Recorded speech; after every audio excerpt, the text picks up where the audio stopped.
Hi, okay, today Brandon and I are going to show you a lock flow. Okay, now the reason for the lock flow, I like to show students this because again, it shows some different ways to control somebody and then also takedowns. Okay, so when we go through a flow, we start with one and we proceed until we're finished all the way through. Okay, one of the things I want you to understand is every control lock is also a takedown. Okay, so I show you this, we may talk about as far as how we also implement it. Okay, all right. So the first one we're going to do is we're going to use the simple lock, wrist lock, which is this one right here. You notice I'm on the same side. I'll come over and I'll grab over the top, make sure this thumb is right here, and I'm grabbing the thumb pad. Okay, so this kind of wrist lock, once I have this, it's actually very painful. Now the usual controlling of this is to get this thing turned this way, put your hand on top of it and press it straight down between your legs to the floor, and that'll give me a quick takedown. Okay, very painful, very effective, because again, the wrists are not meant to bend a certain way. Okay, so if I just merely come over the top and push straight down, that'll be very painful for him. If this was a grab and he's here, I'd roll it over here, keep it pinned, and just move down forward like this. Okay, so that's one way we use that. From that one, that's the first one, we're going to roll it down over here and we're going to pick it up on the other side. Now we have this kind of hold, and I want to put two thumbs on the back here, and I want to drive these fingers and thumbs over down that way, right? So that's where you get the head to drop. That's where you lead him, kick him, all that. You can bring this down, go into an arm bar, okay? But that's the second lock, okay? All right, from this lock, I'm gonna grab it here and we're gonna go into the Z break, okay? And this is a Z break. And it's this wrist turning in this motion, okay? I make sure this elbow is bent. Here's the Z, okay? There's the Z. And I try to raise my finger and point towards him, and we're rotating the angle of the wrist in that direction, which is not fun for him, very painful. Now you're gonna see this wrist lock in a lot of grabs, and you're gonna see this in like one of the main videos I have out there is called trap and roll, where somebody grabs you, you just pin it, and then you rotate. Well, that's the lock that they're experiencing, is the Z break, which is very painful, very powerful. You'll find this, you can use this in any kind of, a lot of grabbing games, like in jiu-jitsu. I love this kind of blocking, okay? Because anytime they're grabbing you, you put them in a wrist, in a Z break, okay? So we'll go from there. All right, so this was number 3, the Z break. Now I'm gonna pick up the thumb at the bottom here like this. I'm gonna lift the elbow up and I'm gonna rotate this so his fingers are up on top like this. And now the pain compliance here is rotating it in that direction, right here, and that's painful for him, okay? So that's the next one, okay? That's a reverse chicken wing.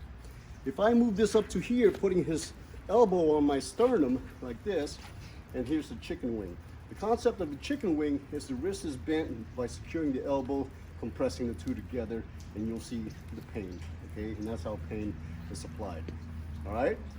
All right, so this is a regular chicken wing. I'm gonna go down to a downward arm bar. I'm gonna grab the wrist, I'm gonna rotate here and bring the elbow down. This is an arm bar. And again, later I wanna secure this by pointing in this direction, controlling this pain, okay? So 2 types of connection. All right, from here, I'm gonna rotate his wrist up and go for an upward arm bar, and just again, counter direction, manipulating the elbow, pressing this down, raising this part, okay? We're gonna go into the inside arm bar. I grab this here, I pull him towards me. Now this is an inside arm bar, okay? And again, my goal is to raise the hand higher than the shoulder. Once I've got this, I'll raise this up here, I'll put my hand in front and go for the hammer lock.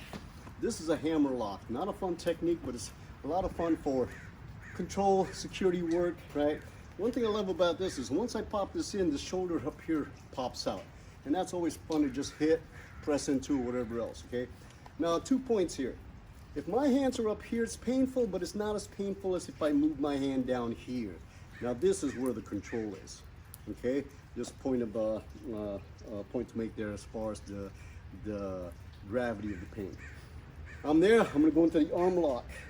I'm gonna take the wrist here, I'm gonna grab this here, I'm gonna put my elbow on top of his, and I'm gonna lean down here. 1 lever, 2 lever, 3 levers. Now really, in reality, what I wanna do here is when I get somebody in this position, I wanna throw my leg up in the air and drop down on top of him, all right? And that'll be his face crashing into the ground in this position. Not fun, okay? All right, so this is the arm lock. We're gonna go into the reverse arm lock. I'm gonna lift this elbow. I'm gonna torque it this way. I'm gonna put this hand behind his back like this. So now we're in this kind of hold. and this is secured in the elbow, and I control here. The pain is just manipulating this hand right there. Okay? All right, so once we get from there, we're gonna turn this up. We're gonna move it in this direction. We're gonna raise this. Let's see where we start, man. All right, we're gonna put his elbow, his hand directly underneath his elbow. We're gonna try to get this palm to face your way, and that's where the pain is. Not very fun for him. Okay? From there, I'm gonna grab the wrist. I'm gonna hit him in the face. I'm gonna turn this way, and I'm gonna put him in a crank. Now this is another takedown. I'll take him straight to the ground. In this takedown, I'm always gonna wanna hide this elbow, because if I don't put my elbow up here to secure it, he can push that and then put me in a reverse arm lock. Okay? So it's very important when I have him in this crank, I hide my elbow up here and I take him down. Okay? From this position, I'm gonna secure the elbow up on my shoulder. I'm gonna take this hand and dig it right through here and reverse that. Okay? That's my other take, and that's a reverse crank. Okay? Or a can opener. They all have different names. Okay? All right, so again, the reason for all this is to be able to control our opponents or to break them, right? Because we always have the option in martial arts and self-defense, whether what degree of violence we're going to use, right, or self-defense. This is going to be a control hold. We're going to control the situation, or is it we're going to break, right? And there's different ways of addressing that. If you've never ever been in a fight, I recommend you go for the breaking sessions. Okay, you don't go for the locking. Okay, because you don't have the experience. You've never experienced a fight, and you don't know how fast and how devastating it can be.